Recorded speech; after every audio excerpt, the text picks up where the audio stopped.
Good morning, students. In the last lecture, we had studied about Maxwell's theory. In this theory, we studied that energy is emitted from any source continuously in the form of radiations. These radiations consist of electric and magnetic field vectors, and that is why these radiations are named as electromagnetic radiations. Maxwell theory is also known as wave theory. This is because in this theory, Maxwell assumes that electromagnetic radiations behave like transverse waves. अब transverse waves क्या होता है बेटा? Transverse waves are moving waves. These are moving waves in which they are oscillating, they are vibrating perpendicular to the direction of the propagation of the wave. Suppose this is a direction of the propagation of the wave, and this wave is oscillating perpendicular to this direction, and that is why this moving wave is known as transverse wave. Electromagnetic radiations behave as transverse waves. That is why Maxwell theory is also named as wave theory. Today we will study two phenomena related to waves, and after that we will do numericals related to Maxwell's theory. Now let us study two important phenomena related to waves. First phenomena related to waves is superposition of waves. It is also known as interference of waves. अगर बेटा हम दो या दो से ज्यादा waves को combine करते हैं, we get resultant wave. This phenomena is known as superposition of waves, or you can say interference. इसको कैसे डिफाइन करेंगे बेटा? The combination of two or more waves to produce a resultant wave is known as superposition of waves, or you can say interference. Students, interference is of two types. One is known as constructive interference,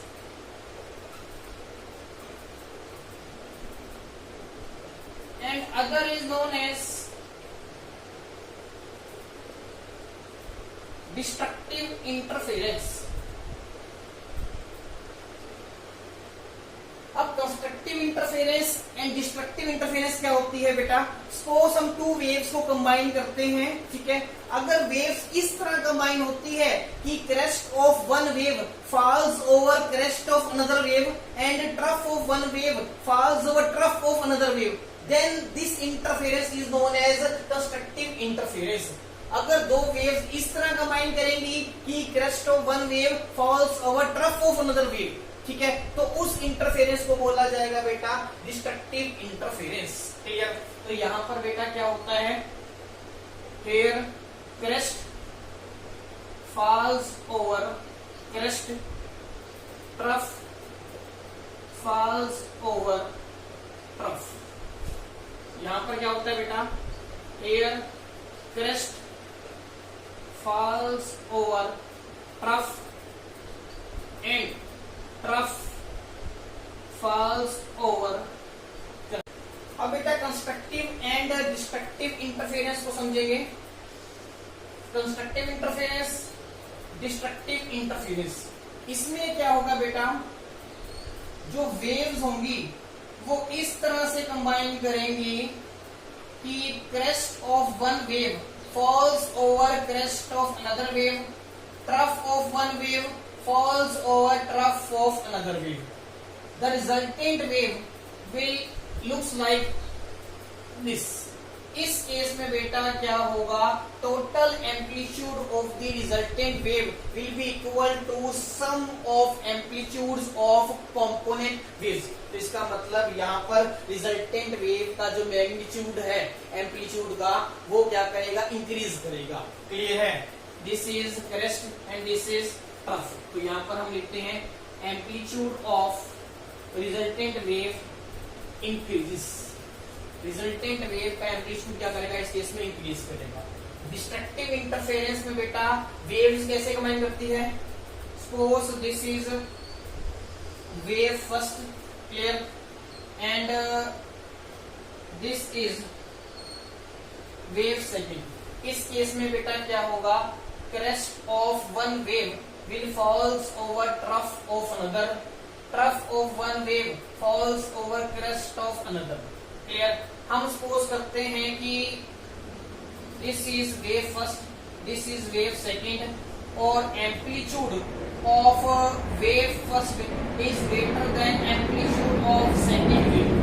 amplitude आपको पता है बेटा, height of the crest और depth of the trough, clear. आप यहाँ पर देख रहे हो, इस केस में हाइट ऑफ द क्रेस्ट की ज्यादा है as compare to second wave, इसके एम्पलीट्यूड ज्यादा होगा, इसके एम्पलीट्यूड क्या होगा, कम होगा। तो जो रिजल्टेंट वेव बनेगी उसका एम्पलीट्यूड कितना होगा, difference of amplitude of these two component waves, clear. तो रिजल्टेंट वेव कैसी होगी बेटा, लाइक दिस, क्लियर है। तो यहाँ पर amplitude of resultant wave is equal to A1 minus A2, clear है। तो इसका मतलब क्या होता है, यहाँ पर रिजल्टेंट वेव का जो एम्पलीट्यूड होता है that is equal to difference between the amplitudes of two component waves. इस केस में जो रिजल्टेंट वेव का एम्पलीट्यूड होता है that is the addition of amplitudes of two component waves. This is known as constructive interference. This is known as destructive interference. In this constructive interference, crest falls over crest and trough falls over trough. In this case, crest falls over trough and trough falls over crest. ये है बेटा, हम जब हम wave को represent करते हैं, ये जो अपर पोर्शन होता है that is known as crest and जो बॉटम पोर्शन होता है that is known as trough. Crest को हम ऐसे रिप्रेजेंट कर सकते हैं with the sign of positive, और ट्रफ को ऐसे भी रिप्रेजेंट कर सकते हैं with the sign of negative. This is the mean position, clear. इस मीन पोजीशन पे बेटा क्या होता है, एम्पलीट्यूड कितना होता है, 0 होता है।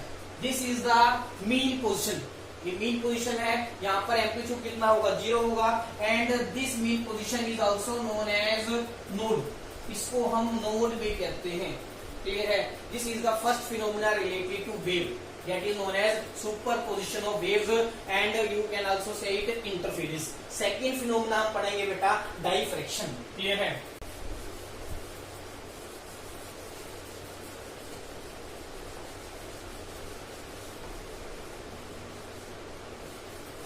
In phenomena related to wave is diffraction. Diffraction क्या होता है बेटा, bending of waves around the corners of an obstacle. Clear? Suppose a wave is coming and in between its direction of propagation we put a slit. This is slit and this is a hole. In the slit, this hole will act as obstacle. एक रुकावट की तरह act करेगा, ठीक है। तो ये जो कमिंग वेव है it will get diffracted, it will get bended over this corners and you will get pattern something like this. This is diffraction pattern, clear. And the phenomena is known as diffraction, clear. Students, you will study more about these two phenomena of waves in your physics subject. Clear है?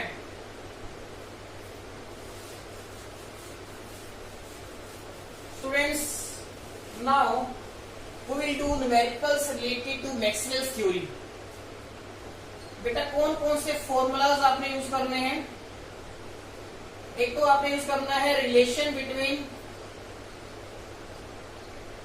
velocity of wave, frequency of wave and wavelength of wave. Wave means electromagnetic radiation. In this case, the relation is V is equal to nu into lambda, where V is velocity of wave, or you can say electromagnetic radiation. Lambda is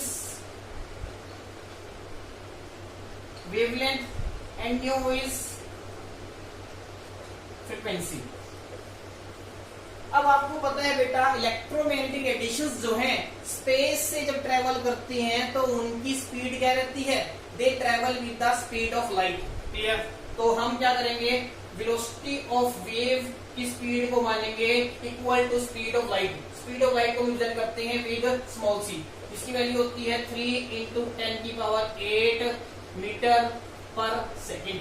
clear? तो इस relation में आपने v की value किसके equal लेनी है? Speed of light के equal. इसकी वैल्यू कितनी है? 3 × 10⁸ मीटर पर सेकेंड. क्लियर? एक तो फॉर्मूला आपको ये यूज करना है. सेकंड फॉर्मूला आपको यूज करना है वेव नंबर का. Wave number is equal to 1 upon lambda होता है. ये आपको करवा रखा है. एक आपको फॉर्मूला यूज करना है टाइम पीरियड का. टाइम पीरियड का फॉर्मूला क्या होता है बेटा? 1 डिवाइडेड बाय न्यू. क्लियर? ये 3 फॉर्मूलेस हम यूज करेंगे in numericals related to Maxwell's theory.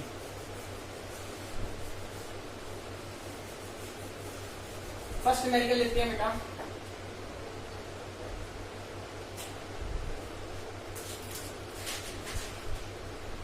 Question number 1 is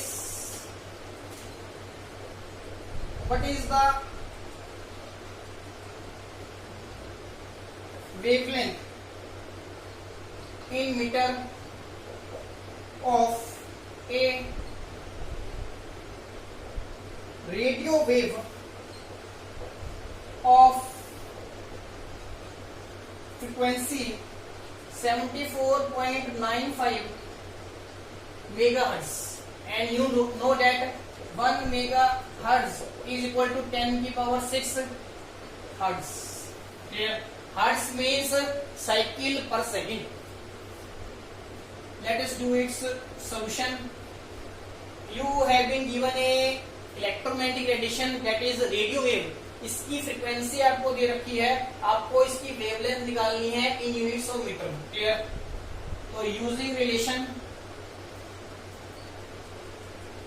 V is equal to nu into lambda. Clear है? तो लैम्डा का फॉर्मूला क्या होगा बेटा? V divided by nu. Clear? और V की वैल्यू कितनी होती है? 3 × 10⁸ metre per second equal to speed of light. ठीक है? और आपको फ्रीक्वेंसी दे रखी है 74.9 मेगाहर्ट्ज. इसका मतलब क्या होगा? 74.95 × 10⁶ हर्ट्ज. और हर्ट्ज मीन्स साइकिल पर सेकेंड, और इसको हम ऐसे लिख सकते हैं 74.95 × 10⁶ सेकेंड इनवर्स. क्लियर? तो फ्रीक्वेंसी वैल्यू रखते हैं 74.95 × 10⁶ सेकेंड इनवर्स. ठीक है? सेकेंड इनवर्स के साथ सेकेंड इनवर्स कैंसिल कर दोगे बेटा, आपका आंसर आ जाएगा. इसको आप सोल्व कर लोगे. क्लियर? बाय योरसेल्फ आपका आंसर आ जाएगा इन यूनिट्स ऑफ मीटर. ठीक है? This will be your required wavelength. Clear? Calculation आप बेटा इजीली अपने आप कर सकते हो. Clear? This is our first numerical. Now let us take second numerical.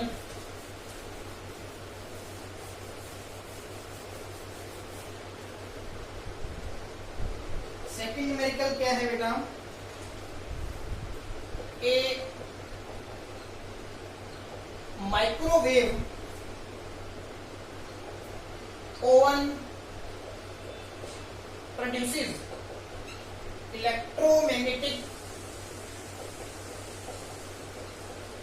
radiation of wavelength 12.2 into 10⁸ angstrom.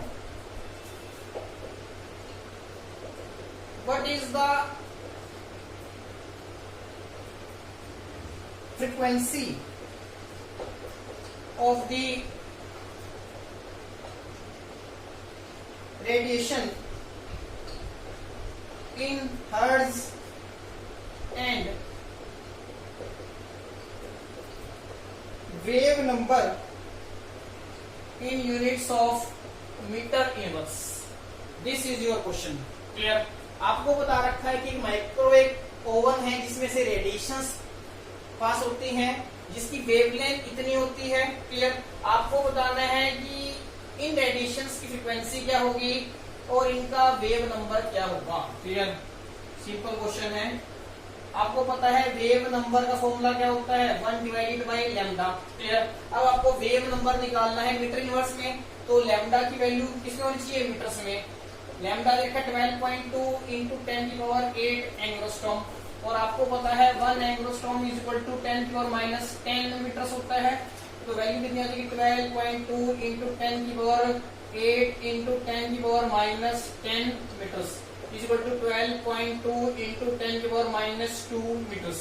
Base से में बेटा पावर ऐड कर दी मैंने, 8 minus 10 is equal to -2। Clear? यहाँ पर वैल्यू पुट कर दोगे 1 डिवाइडेड बाई 12.2 इंटू 10⁻2। क्लियर? ये मीटर जो है ऊपर जाके क्या हो जाएगा, मीटर इनवर्स। क्लियर? इसको आप सोल्व कर लोगे, you will get wave number in units of metre inverse. ठीक है, ये तो हमारा फर्स्ट पार्ट हो गया। अब आपने क्या निकालनी है बेटा, इसकी फ्रीक्वेंसी। ठीक है, तो हम रिलेशन यूज करते हैं बेटा, frequency is equal to velocity of radiation divided by lambda. ठीक है, और वेलोसिटी ऑफ रेडिएशन किसके इक्वल होगी, स्पीड ऑफ लाइट के। वो कितनी है, 3 इंटू 10⁸ मीटर पर सेकेंड। तो लैम्डा आपको दे रखा है बेटा 12.2 इंटू 10⁻2 मीटर्स। क्लियर? मीटर के साथ मीटर कैंसिल हो जाएगा बेटा। इसको आप सोल्व कर लोगे, you will get frequency in units of second inverse. ठीक है, और सेकेंड इनवर्स को बेटा आप हर्ट्ज भी कहते हो। तो ये जो फ्रीक्वेंसी आएगी इसके यूनिट्स सेकेंड इनवर्स हो सकते हैं या क्या होंगे बेटा, हर्ट्ज। क्लियर? आपको फ्रीक्वेंसी निकालनी थी in units of hertz. Clear? This is our second numerical. Clear है बेटा?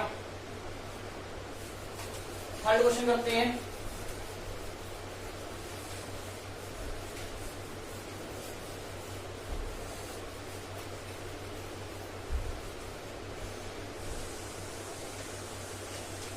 Let's change the marker. Question number 3 is calculate the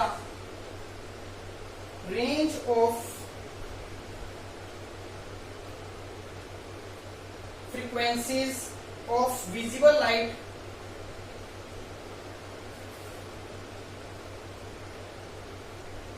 from 3800 to 7600 angstrom.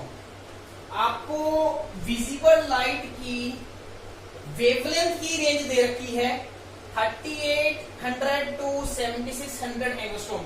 आपको इन विजिबल लाइट की रेडिएशंस की फ्रीक्वेंसी की terms में रेंज निकालनी है। ठीक है, तो कैसे करेंगे, 3800 angstrom is equal to 3800 into 10⁻10 meters is equal to 38 into 10⁻8 meters। Clear? अब इस वेवलेंथ के कॉरेस्पॉन्डिंग फ्रीक्वेंसी निकाल सकते हैं। ठीक है, फ्रीक्वेंसी का फॉर्मूला क्या होता है बेटा, nu is equal to v divide by lambda. ठीक है, v क्या होता है, वेलोसिटी ऑफ रेडिएशन, जो किसके इक्वल होगा, स्पीड ऑफ लाइट के। 3 इंटू 10⁸ मीटर पर सेकेंड। ठीक है, और वेवलेंथ कितनी रखी है बेटा, 38 इंटू 10⁻8 मीटर्स। क्लियर है? इसको आप सोल्व कर लोगे, you will get frequency in units of second inverse, और you can say hertz. Clear है?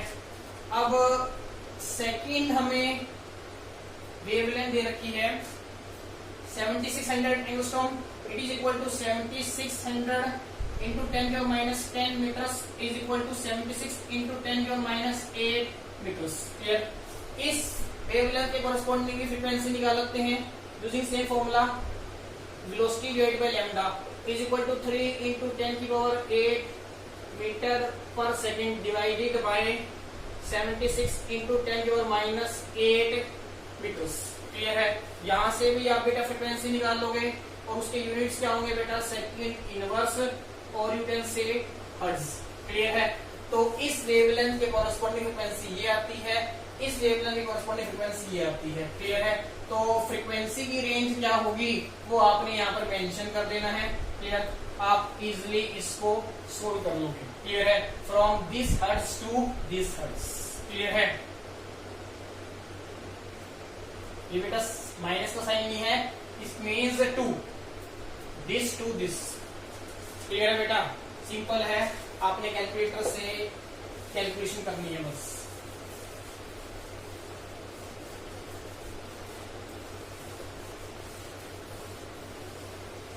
नेक्स्ट क्वेश्चन करें बेटा। Question number 4 is how long would it take a radio wave of frequency 6 into 10 to the power 3 second inverse to travel from Mars to Earth a distance of 8 into 10 की power 7 kilometres. Clear है? इसका solution करना है बेटा। हमने आपको radio wave दे रखी है जिसकी फ्रीक्वेंसी ये है। ठीक है? आपने बताना है कि ये रेडिएशन अगर मार्स से अर्थ पे इतना डिस्टेंस ट्रेवल करती है तो how much time it would take. Clear है? अब आपको पता है कि ये रेडियो वेव जो है इलेक्ट्रोमैग्नेटिक रेडिएशंस हैं। ठीक है? और इलेक्ट्रोमैग्नेटिक रेडिएशंस जो है स्पेस में कितनी वेलोसिटी से ट्रेवल करती हैं with the speed of light that is equal to 3 into 10 की power 8 meter per second. Clear है? Velocity of radio waves is equal to 3 into 10 की power 8 meter per second. Clear है? इसका मतलब क्या होगा? दिस इंप्लाइज 3 into 10 की power 8 metre distance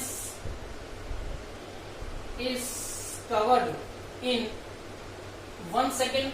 दे सकते हैं क्योंकि अगर रेडियो वेव्स की वेलोसिटी ये है इट मींस 1 सेकंड में ये इतना डिस्टेंस ट्रेवल करती हैं। ठीक है? हमारे पास डिस्टेंस कितना दे रखा है? 8 into 10 की पावर 7 किलोमीटर। इसको मैं दे सकते हैं और 8 into 10 की पावर 7 into 10 की power 3 meters because 1 kilometer is equal to 1000 meters is equal to 8 into 10 की पावर 10 मीटर्स। ठीक है? तो 8 into 10 की पावर 10 मीटर्स जो है डिस्टेंस कितने टाइम में वो कंप्लीट करेंगी? 1 divided by 3 into 10 की पावर 8 into 8 into 10 की पावर 10। ठीक है? सेकंड्स। ठीक है? इसको आप सोल्व कर लोगे बेटा, you will gate 8 divided by 3 into 10 की पावर 2। क्लियर? ये आप सोल्व कर लोगे। This is the required time. Clear है? To be calculated. ठीक है? इसको आप इजिली सोल्व कर सकते हो। क्लियर? नेक्स्ट क्वेश्चन करें।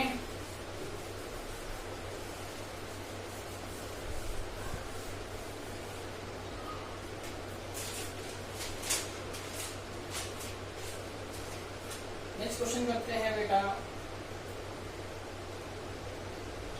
Calculate the wavelength frequency and wave number of a light wave of time period 2 into 10 की पावर -10 सेकेंड। क्लियर है? अब बेटा आपको टाइम पीरियड दे रखा है, आपने वेवलेंथ निकालनी है, फ्रीक्वेंसी निकालनी है और वेव नंबर निकालना है। ठीक है? सॉल्यूशन करते हैं। हमें फॉर्मूला पता है time period is equal to 1 divided by frequency. Clear है? तो हम यहां से फ्रीक्वेंसी निकाल सकते हैं। Therefore frequency is equal to 1 divided by 2 into 10 की पावर -10। क्लियर? ये आएगा बेटा 0.5 into 10 की पावर 10 सेकेंड इनवर्स। यही आ जाएगा बेटा। इसको आप ऐसे लिख सकते हैं 5 into 10 की पावर 9 सेकंड इनवर्स लिख सकते हैं बेटा। ये तो आ गई हमारी फ्रीक्वेंसी, ठीक है। वेवलेंथ का फॉर्मूला होता है velocity divided by frequency equal to 3 × 10⁸ metre per second divided by frequency कितनी है 5 × 10⁹ सेकंड इनवर्स। क्लियर है? इसको आप सोल्व कर लोगे, you will get wavelength in units of meter. Clear? ये आपका फर्स्ट पार्ट है, ये आपका सेकंड पार्ट है। थर्ड पार्ट आपने निकालना है बेटा वेव नंबर। वेव नंबर का फॉर्मूला होता है 1/λ, ठीक है।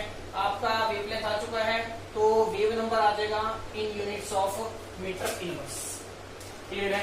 इजीली आप सोल्व कर लोगे। मैंने आपको मेथड बता दिया।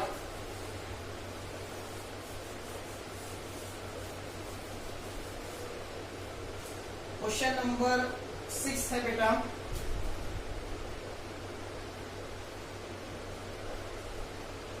the yellow light emitted from a sodium lamp has a wavelength of 580 nanometers. Calculate frequency and wave number of light. Here आपको बेटा वेवलेंथ दे रखी है कितनी 580 नैनोमीटर्स, ठीक है, is equal to 580 into 10⁻⁹ meter, because 1 nanometer is equal to 10⁻⁹ meters होता है। आपको फ्रीक्वेंसी निकालनी है, वेव नंबर निकालना है। वेव नंबर का फॉर्मूला क्या होता है 1/λ इज इक्वल टू 1/580 इंटू 10⁻⁹, ठीक है। यूनिट्स होंगे बेटा मीटर इनवर्स। इसको आप सोल्व कर लोगे, यूनिट्स आ जाएंगे meter inverse. Clear? Second part है बेटा फ्रीक्वेंसी निकालनी है। फ्रीक्वेंसी का फॉर्मूला होता है c/λ। c की वैल्यू कितनी होती है बेटा 3 × 10⁸ मीटर पर सेकंड। क्लियर है? क्योंकि रेडिएशंस की जो स्पीड होती है that is equal to speed of light, speed of light को करते हैं फिर c से, ठीक है। लैम्डा के लिए पुट कर दो 580 इंटू 10⁻⁹ मीटर्स। क्लियर? मीटर के साथ मीटर कैंसिल होगा, इसको आप इजीली सोल्व कर लेना। You will get frequency in units of second inverse and second inverse is also known as hertz. Clear? ये आपकी फ्रीक्वेंसी आ जाएगी in units of hertz. Clear है? Remaining numericals I will give you in assignment form.